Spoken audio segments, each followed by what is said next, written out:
ماما اعملي لنا فلافل وحمص. حاضر يا ماما، حاضر. ماما راح تعملي لنا فلافل وحمص.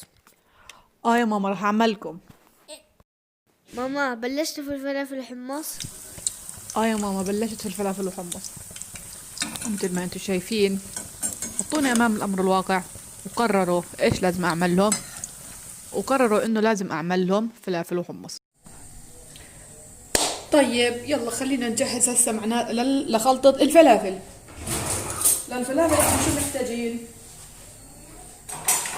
محتاجين انه نصفي طبعا هذا الحمص عندي منقوع من امبارح في الليل، وغيرت عنه المي كذا مرة. ضروري جدا هاي الخطوة انكم تغيروا المي عنه. ليش؟ نرجع لنفس الموضوع علشان لما تاكلوه ما تتضايقوا منه، ما يصيرش عندكم نفخة، وكمان بتنفش معكم الحبة احسن وبصير طعمها احلى. خلينا نصفيهم عشان نحطهم بالخلاط. يلا ها، رايحين نضيف الحمص على الخلاط. شايفين كيف؟ هاي أول خطوة. هذا راح نخليه، راح نرجع نحط فيه الخلطة. ماشي. هون في عندي، خلينا نوسع شوي هيك عشان أفرجيكم المكونات اللي إحنا بنستعملها في للفلافل. يعني هي اللي عند الكل موجودة نفس المكونات. هون عندي شوية بقدونس، بس أنا إيش بدي أحاول إني أفرم علشان أساعد الماكينة إنهم ينفرموا معاي بطريقة أسرع وأسهل. بس أنا بحب أعمل شغلة، بحب إني أفرم الحمص بالأول بعدين أخلط هاي المكونات. يعني شوفوا كيف، مثل هيك.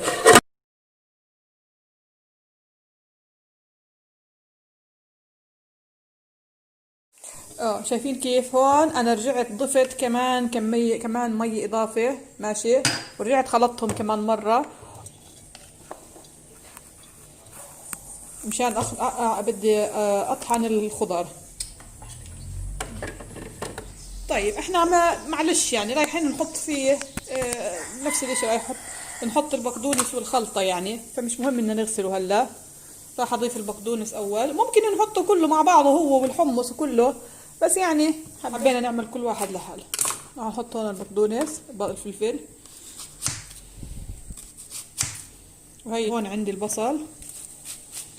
راح احط البصل. رايح احط الثوم، راح احط سنين بس، مش راح احط ثالث راح احط اخليه للحمص. طيب وهيك عندنا الحمص، ومش راح احط فلفل كتير عشان ما يكونش حراك كتير. راح احط بس شايفين الكمية راح احطها لانه عندي اطفال وصعب ما بياكلوش هاي الاشياء. طيب هون صار عندي الخلاط جاهز، الخضرة صارت عندي جاهزة. نفس الاشي رايحين نسكر ورايحين نبلش خلط. طيب هلا راح احكي لكم شو رايحين نعمل. بدي ارجع اجيب الصحن كمان مرة. ماشي. بدي انزل عليه الخلطة. راح ننزل الخلطة، وبعد ما رايحين ننزل الخلطة رايحين نعمل، رايحين هاي لسه ما خلصنا منها. معلش راح نرجع نحط معنا. حاول ننزله منيح. طيب وهي رجعنا المفرمة الفرامة. طيب هسه شو راح نعمل هون؟ انا راح ارجع افرمهم كمان مرة، بس انا ليش ما حطيت كل اشي مع بعض؟ لانه الماكينة عندي ما بتستوعب كل الكمية هاي. رايحة اخلطهم كثير منيح مثل ما انتم شايفين. شايفين كيف معاي؟ بدي اخلطهم كثير منيح مثل هيك. وبعدين رايحة ارجع احطهم في جوات الماكينة وارجع اضربهم ضربتين خفاف هيك على الخفيف، وهيك بيكون عندي الفلافل جاهز.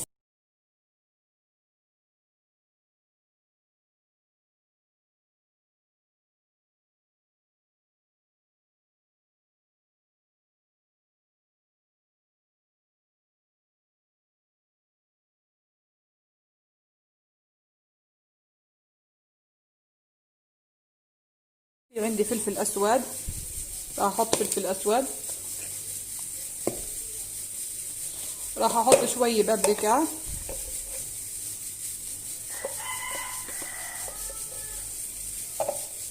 ورايحة احط بهار فلافل، بهار مخصوص.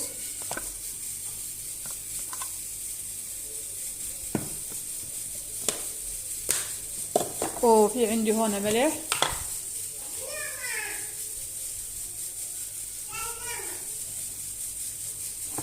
واخر اشي عندي اهم اشي طبعا اللي هو ايش؟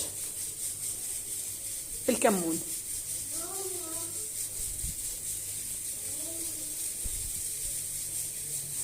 طيب وكمان بيكنج باودر. طيب وهيك بصير عندي العجينة جاهزة.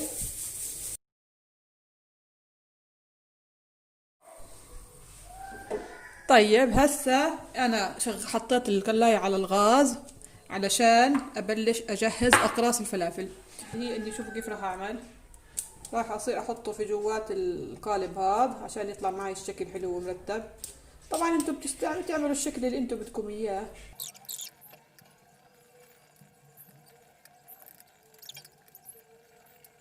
طيب وهيك صارت عندي الفلافل جاهزة.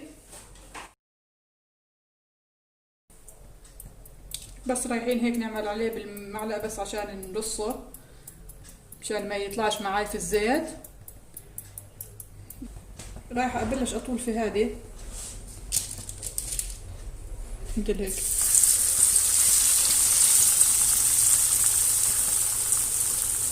طبعا النار لازم تكون هادية.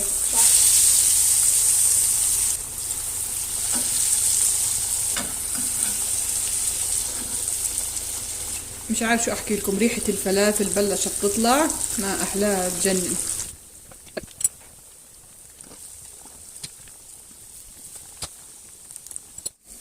شايفين كيف بنحط فيها الشطة مثل هيك وبنسكرها.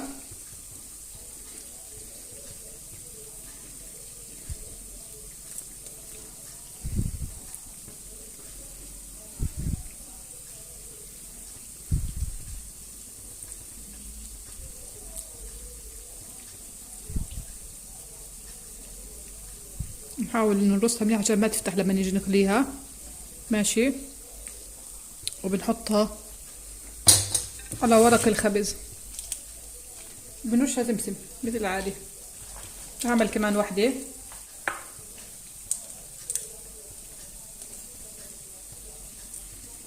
وبنحطها هيك. طيب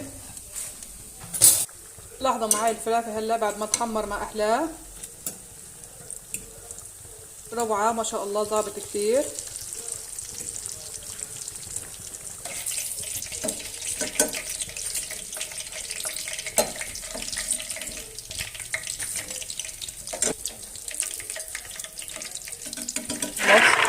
هلا بتعرفوا ليش انا رايحه اطحنه؟ راح اطحنه لسبب معين، يعني انا مش راح اطحنه، انا بس بدي القشره الخارجيه هاي تطلع. يعني لاحظوا معي كيف ضروري جدا ان نشيل القشور هاي. شايفين كيف معي؟ هاي القشور كلها لازم تنشال. يلا تابعوا معي كيف. طيب وهيك صار الحمص. شايفين معي كيف هيك بعد ما كشرناه؟ شايفين كيف بصير شكله؟ طيب انا هنا بس حاطه حمص، مش حاطه يعني ما راح احط اشي ثاني. بس اللهم اني رايحه احط عليه ميه. بس رايحه احط عليه ميه، احط كمان كوبايه هرسوا يذوبوا معي منيح. يلا بس حابه افرجيكم. شوفوا معي كميه القشر اللي طلعت من الحمص. لاحظين كيف؟ يعني نص بنص تقريبا. طيب شوفوا معي هلا هاي الحمص، شوفوا كيف دايب ما احلاه. مستوي كثير، مستوي على الاخير، وهذا هو المطلوب. هلا راح نجهز اول اشي الخلطة.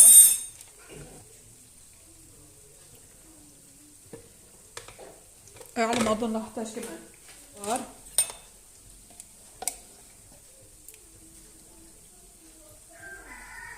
زكاوته بالطحينية الحمص.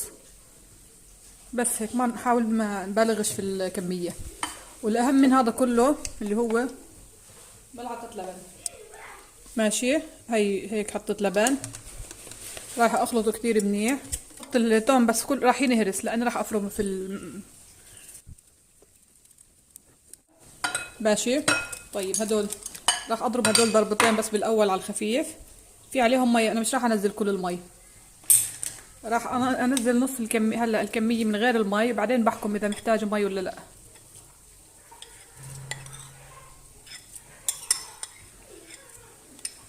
رايحة انزل الطحينية.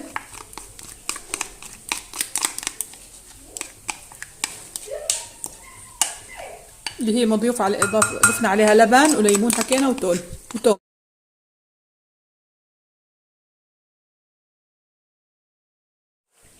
شوفوا معاي قوام الحمص ما أحلاه، صار مثل الكريمة، ما أنعمه، صار جاهز إنه نسكبه في الصحن.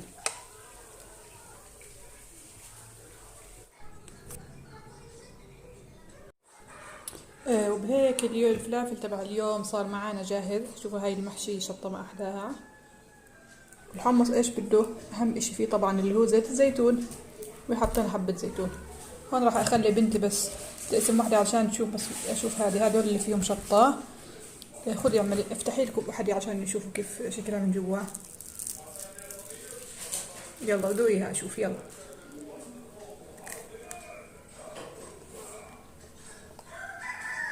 جاكي ماشي، يلا. بتمنى يكون فيديو اليوم عجبكم، فيديو البسيط. ما تنسوني من اللايك والشير والسبسكرايب. السلام عليكم ورحمة الله وبركاته.